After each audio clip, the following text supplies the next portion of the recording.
Squadron leader Peter Baafemi, Anala, the widow and the family will please come and give their tribute.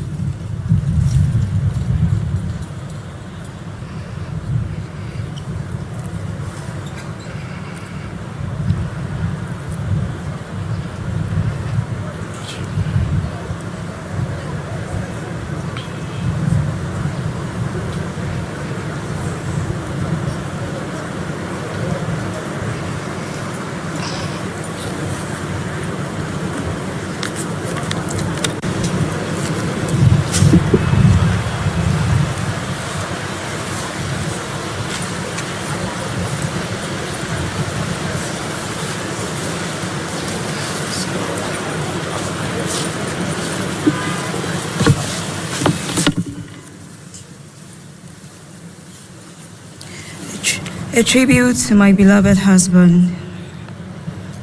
Baafemi, the Bible says in Ecclesiastes 3 that there is a time for everything under the sun. A time for planting and a time for harvest. A time to be born and a time to die. But Peter, this is not the time the Bible spoke about. Baafemi, as I affectionately called you, was my answered prayer. From the moment I met him, my life has never been the same. My husband was a hard-working man. I have never seen a person more dedicated to his work. Peter told me he would never allow me lift a finger because he would lift both hands for us. And true to his word, I have not had to struggle for anything. Peter took care of his family just as he took care of his friends. He did everything to make sure my life was comfortable. My husband was a go-to person for everyone who knew him, sacrificing and laying down his life to come through for anyone in need. Anyone who knows Peter knows that he would go hungry for the sake of his loved ones. 2 months ago, when you held my hand in the delivery room, through the birth of our beautiful baby girl, Anala, we had new hope for our future and expectations for our family and the life we wanted her to have. I expected you to stay for at least a month to help settle into our new reality. But for the love you had for our country, you had only just a week to spend with us. Before you left, we held you back for an extra week because she wasn't feeling well. Now I know why she was holding you back from returning to Ghana. But for your dedication to your work, you had to make the most difficult sacrifice to go and serve your country, leaving behind a sick new baby and a mother who was still healing. Peter, 2 weeks only. Oh, what 2 weeks those were. 2 weeks of endless kisses on baby Winless face. I have never seen a broader smile than the little time you spent with her. I did not want you to leave, but you promised me you would come rain or shine.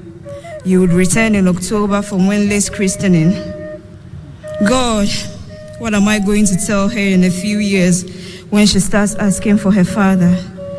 How do I explain the hardships she's about to face being fatherless? It was not the life we've planned for her.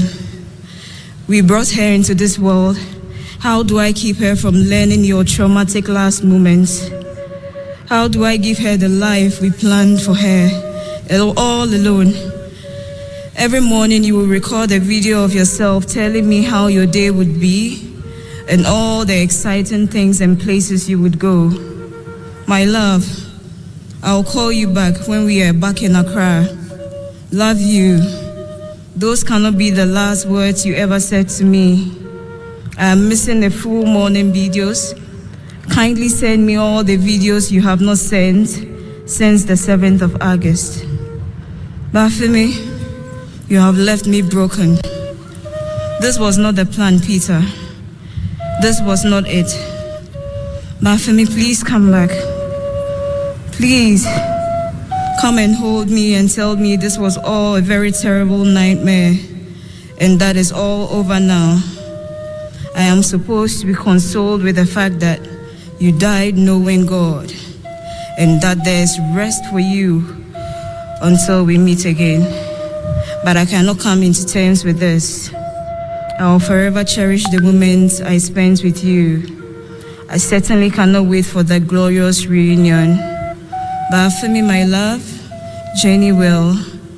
Due Nanlini, Inyi Lairani. I love you.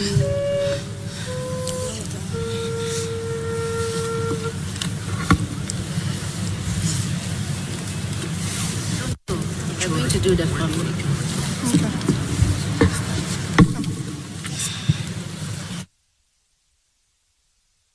Good from family to the late squadron leader Peter Baafemi Anala. The Lord gave and the Lord has taken away. Blessed be the name of the Lord. The Lord is my shepherd, I shall not want. Psalm 23. With shattered hearts, we stand today to mourn the tragic loss of our beloved son, brother, husband, and father, squadron leader Peter Baafemi Anala, who passed away in the line of duty on 6th August 2025. His sudden departure has left an irreplaceable void in our lives, one that can never be filled. Peter was a remarkable soul, full of life, a brilliant young man, a man of integrity, humility, and deep faith. He believed in excellence, simplicity, and precision in all he did. His kindness, obedience, and devotion to God endeared him to everyone who knew him. Even when distance separated us during his duties and service, our bond remained unbroken through constant communication and shared prayers. Just months before his passing, Peter traveled to the United Kingdom to support his loving wife as they welcomed their first child, a precious blessing whose christening was set for October. Before his return, he confided in his mother about a troubling dream, and together we sought God's protection through prayers with priests and family. On 5th June, an unexplained restlessness kept us awake in prayer for the family. That morning, we sent Peter our usual devotion and a message. How are you, my love? Stay safe and blessed in the Lord Jesus Christ. When there was no reply, fear gripped us. Later, the devastating truth reached us. Our worst fears had come to pass. Though our hearts are broken beyond words, we surrender to God's will, trusting that He knows best. We find solace in the cherished memories, His dreams, and the love He poured into our lives. We pray for God's comfort upon His life, His newborn child, and all affected by this tragedy. Peter, our hero, our light, you fought a good fight. You finished your race. You kept the faith until we meet again in God's glory. Rest peacefully in His arms. Pananyini, our beloved, forever in our hearts.